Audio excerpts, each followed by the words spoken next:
অধৈর্যের চিন্তা আমার কাজে করি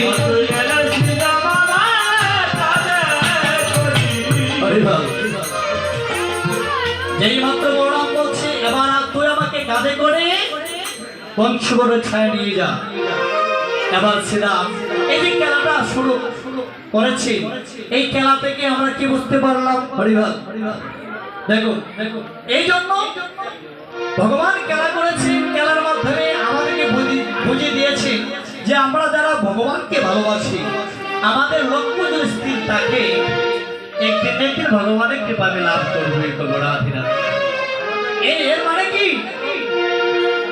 অর্জুন দ্রৌপদীর সংবর সবার মাধ্যমে লক্ষ্যভেদ করেছে। অনেক রাজা মহারাজারা ছিল, সবাই কিন্তু পারেনি। কেন পারেননি?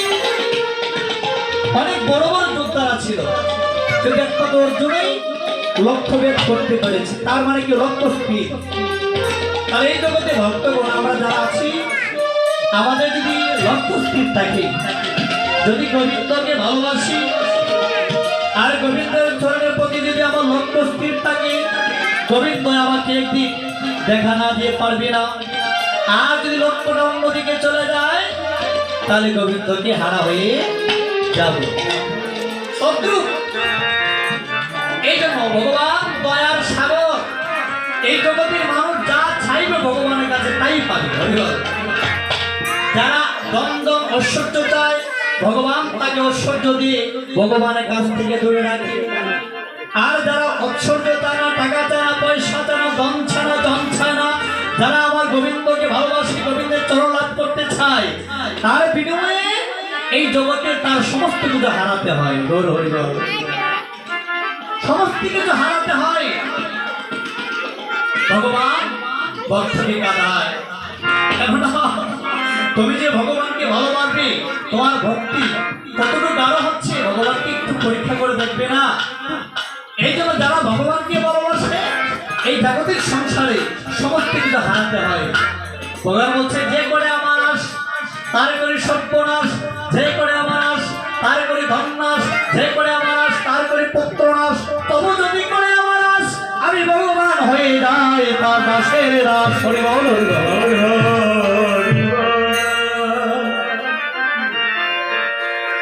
ভক্তগণ যারাই ভগবানকে লাভ করেছে তার অতি কষ্ট করে,